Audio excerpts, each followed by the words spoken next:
Ne može sad, poslije ćemo. Ivan.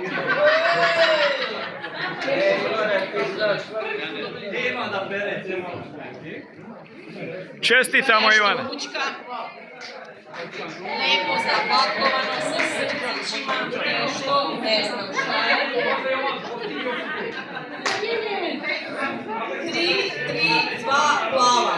3, 3, 2, blue. Pa sam ti rekao,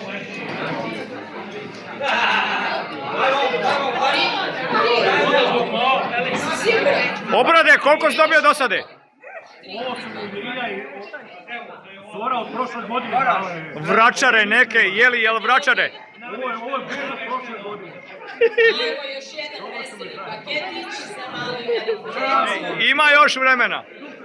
i torbice za uspomenu. 4, 2, 7 plava. 4, 2, 7 blue. 4, 2, 7 blue. Gde su nagrade? O, a Bačija. Opet Ivan. Bravo, Ivane.